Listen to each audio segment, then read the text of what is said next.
ये इसके बाद आप ये बताएं कि मुल्क में महंगाई बहुत ज्यादा बढ़ गई है, गरीब की मुंह से नवाला छिन गया है।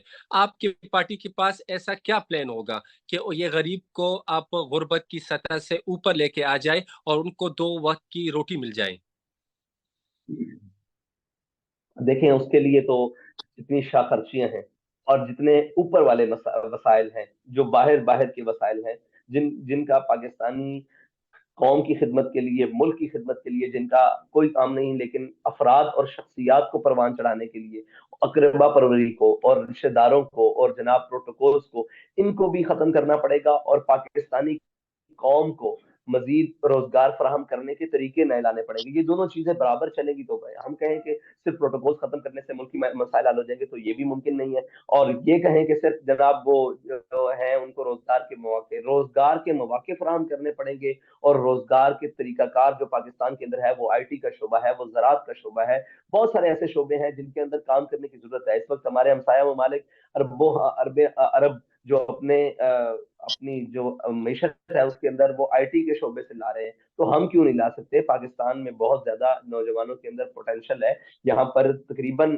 पाकिस्तान में इस वक्त 50 से 60% नौजवान हैं जिनकी तादाद इतनी ज्यादा है। हम उनको आईटी सेंटर्स बनाकर उनको ट्रेन करके पाकिस्तान की जो बरामदात हैं उसके अंदर बरामदात हैं उसके अंदर जनाब आईटी के जो चीजें हैं, एक्सपोर्ट लेवल उसको इतना ज्यादा बढ़ाएं ताकि पाकिस्तान की मैशत और पाकिस्तान के नौजवान किसी रोजगार में लग सके। उसके बाद ज़राअत का मसला है।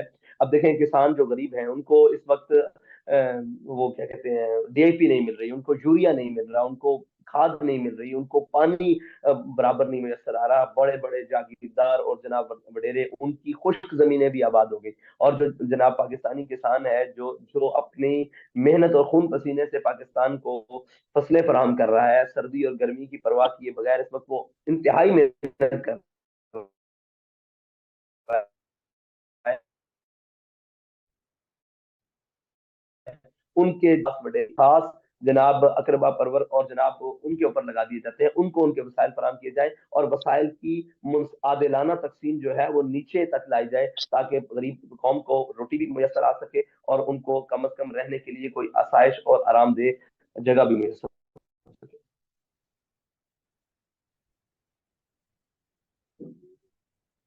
है। और जितनी भी पॉलिटिकल पार्टियां हैं उनकी लीडरान सब ठीक ठाक 70 साल से उम्र के बड़े हैं। आप तो नौजवान क्यादत है, आप नौजवानों के बारे में क्या सोचते हैं? अगर आप इख्तिदार में आ जाते हैं तो आपके पास नौजवानों को रोजगार देने के लिए, उनको जिस तरह आपको पता है कि 2023 में बहुत ज्यादा नौजवानों की तादाद बैरून मुल्क गई है, आपका उनके बारे में क्या, आपके पास कोई प्लान है उनके लिए?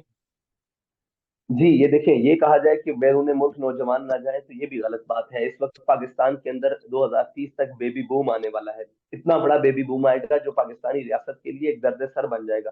तो हमें अपने सारे मामलात उन ममालिक से भी, यानी कि वो हमारे बरादर ममालिक हों या जितने भी हों, तो हमें अपने लोगों को टेक्निकल ट्रेनिंग देकर बैरून मुल्क भी भेजना होगा, ताकि वो पाकिस्तान के वसाइल को बढ़ा सके। वो वहां से हमारी जनाब, हम जो भीख मांगने के लिए जाते हैं, तो क्यों ना हम काम करके अपने पैसे अपने मुल्क के अंदर भेजें। ये भी करना पड़ेगा। ओवरसीज पाकिस्तानी जो इस वक्त मुल्क से बाहर जा रहे हैं, उनको टेक्निकल ट्रेनिंग देकर, यानी कि दुनिया में सारी दुनिया से बाहर जा रहे हैं, इंडिया से भी बहुत सारे उनके नौजवान मुल्क से बाहर जाते हैं।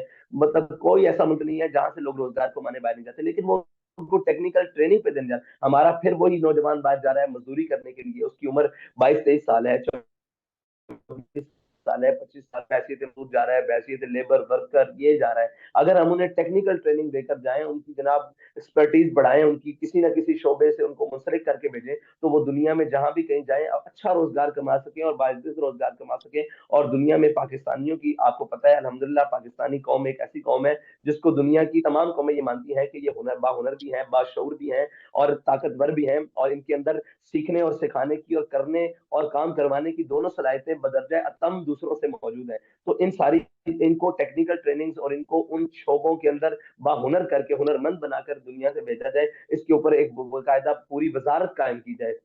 जो पाकिस्तानी बैरून मुल्क जाने के ख्वाहिशमंद हैं, उनको इस सतह की ट्रेनिंग दी जाए, ताकि वो दुनिया में किसी भी जाएं। और दुनिया में ये देखना होगा कि दुनिया की मार्केट्स में, दुनिया के ममालिक में, दुनिया के शहरों में किस चीज की ज्यादा मांग है, वहां किस चीज पर लोग ज्यादा काम करने वाले उनको जरूरत है। जैसे कि دنیا کے جو بھی ممالک ہیں وہاں پر اگر کوئی پورٹ کا ایریا ہے تو پورٹ سے ریلیٹڈ اپنے لڑکوں کو ٹریننگ دی جائے، اگر کوئی آئی ٹی سے ریلیٹڈ ہے آئی ٹی سے ریلیٹڈ ان کو ٹریننگ دی جائے، اگر دنیا میں کہیں جا کر انہوں نے زراعت پر کام کرنا ہے تو زراعت سے ریلیٹڈ جو دنیا میں جدید جناب زراعت کے نظام ہے اور جو جدید آلات ہیں اور جو جدید ذرائع ہیں زراعت کے، ان تمام سے ان کو آراستہ کیا جائے، ان کی ذہنیت کو آراستہ کیا جائے، ان کو تربیت دی جائے کہ ان کا استعمال کیسے ہے، ان کو چلانا کیسے ہے، ان کو بنانا کیسے ہے، پھر آگے کرنا ہے۔ اس تمام پر ایک وزارت قائم کی جائے، دنیا میں جو ریکوائرمنٹس ہیں اس کے مطابق پاکستانی نوجوانوں کو جناب باہنر کیا جائے اور پھر وہاں بھیجا جائے۔ اور پاکستان کے اندر جو اس وقت چیزیں ضرورت ہیں وہ زراعت پر ہوں، جس چیز پر ہو، پاکستانی کو جو جناب پاکستانی نوجوان ہیں ان کو ٹرین کیا جائے اور ان کو تعلیم کے میدان میں آگے سے آگے لے کر آیا جائے، اور ان کی تعلیم کی جو فیس ہے، جیسے کہ ایک غریب کا آدمی ہے وہ جو بھی ہے کیٹ ایم ڈی کیٹ اور یہ جو کورسز ہیں ان کے اوپر جو اتنے لاکھوں روپے خرچ ہیں ان کو بآسانی، یعنی کہ یہاں پر جو تعلیمی ادارے ہیں جنہوں نے اپنا روزگار بنا لیا ہے، تعلیمی اداروں کو روزگار کا طریقہ نہ رکھا جائے بلکہ ان کو قوم کی خدمت کے طور پر لایا جائے، اور ان تمام چیزوں کو تعلیمی جو بھی چیزیں ہیں جس سے تعلیم سے راستہ ہمارے بچے ہو سکیں، ہنر مندی سیکھ سکیں، ان تمام چیزوں کو پاکستان کے اندر تقریباً مفت کیا جائے تاکہ ہمارے بچے باشعور اور ہنر مند بن کر دنیا کے سامنے آئیں۔ سعد بھائی آپ کے جلسے بھی ہے، آپ کو ٹائم نہیں لیتا، اقبالیات کے بابا جی بھی ایک بہت بڑے آپ سے جانا ہے جی۔ ہاں، وہ علامہ اقبال نے کہا، ہو تیرے بیاباں کی ہوا تجھ کو گوارا، اس دشت نہ دلی نہ بخارا، اور غیرت بڑی چیز ہے جہان تگو دو میں، آتی ہے درویش کو تاج سرے دارا، اور حاصل کسی کامل سے یہ پوشیدہ ہنر کر، کہتے ہیں کہ شیشے کو بنا سکتے ہیں خارا، اللہ کو پامردی مومن پہ بھروسہ، ابلیس کو یورپ کی مشینوں کا سہارا، اور حاصل کسی کامل سے یہ پوشیدہ ہنر کر، کہتے ہیں کہ شیشے کو بنا سکتے ہیں خارا۔ اور آخر میں علامہ اقبال نے کہا ہے، اخلاص عمل مانگ نیاگان کہن سے، شاہاں چے عجب گربہ نوازن گدایا۔ بہت شکریہ علامہ سعد حسین رضوی صاحب، آپ کے ٹائم کا بہت بہت شکریہ، انشاءاللہ تعالی آپ سے آئندہ بھی بات ہوگی۔ سر آپ کا بہت بہت شکریہ، جزاک اللہ سر، جزاک اللہ جی، تھینک یو۔